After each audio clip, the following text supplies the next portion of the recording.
Halo teman-teman, kita berjumpa di acara Trabas, tafsiran bebas bersama dengan saya, Putra Padas.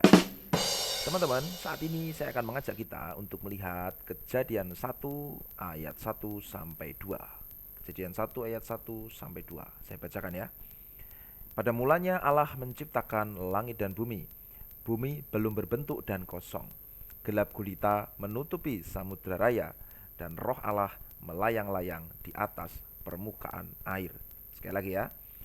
Pada mulanya Allah menciptakan langit dan bumi. Bumi belum berbentuk dan kosong. Gelap gulita menutupi samudra raya, dan roh Allah melayang-layang di atas permukaan air. Teman-teman, kalau kita mencoba memahami ayat ini dengan sungguh, bukankah di situ lalu kita mendapatkan kesan bahwa ketika Allah menciptakan langit dan bumi, maka samudra raya, air itu yang maha luas itu sudah ada gitu ya. Makanya ketika Allah menciptakan langit dan bumi, roh Allah melayang-layang di atas permukaan air. Apakah ini berarti bahwa air tidak diciptakan oleh Allah? Oh no. Oh no. Oh no, no, no, no, no.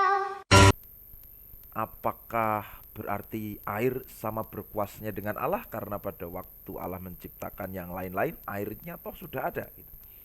Nah, bagaimana kita memahami ayat ini ya? Padahal kita punya keyakinan bahwa segala sesuatu diciptakan oleh Allah gitu. Kita sampai sekarang ini kan kebanyakan kita meyakini bahwa ya air itu pun diciptakan oleh Allah kan begitu. Nah, saya iseng-iseng cek di bahasa aslinya, di bahasa Ibraninya, kata menciptakan di situ memakai kata bara, dan bara itu tidak hanya punya satu arti menciptakan yang kalau menciptakan itu kan dari tiada menjadi ada gitu ya. Nah, kata bara ini juga bisa berarti membentuk. Nah, kalau ayat ini kita terjemahkan kata bara di dalam ayat 1 kita terjemahkan menjadi membentuk, maka bunyinya menjadi begini. Pada mulanya Allah membentuk langit dan bumi. Gitu. Nah, kenapa? Nah, ayat 2. Bumi belum berbentuk dan kosong. Jadi Allah membentuk langit dan bumi karena bumi belum berbentuk dan kosong. Gelap gulita menutupi samudra raya, dan roh Allah melayang-layang di atas permukaan air.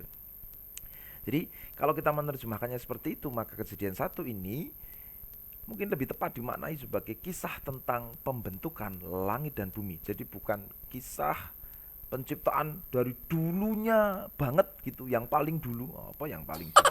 Nah, tapi ini sebenarnya soal pembentukan langit dan bumi. Nah, di dalam rangka Allah membentuk langit dan bumi itulah maka kemudian Allah menciptakan terang supaya lebih terlihat semua. Kemudian dibentuklah bumi yang tadinya kacau balau, gelap gulita, belum berbentuk dan kosong, maka diisi. Ada macam-macam itu. Ada tumbuh-tumbuhan, hewan, termasuk juga manusia. Nah, teman-teman, jadi saya mengusulkan supaya kita memaknai ini sebagai kisah tentang pembentukan langit dan bumi. Tentang penciptaan sebelum ini gimana ya?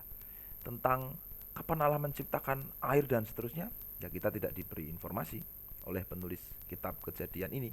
Tapi yang paling penting adalah bahwa ayat ini dan ayat-ayat seterusnya di pasal 1 berbicara tentang pembentukan langit dan bumi.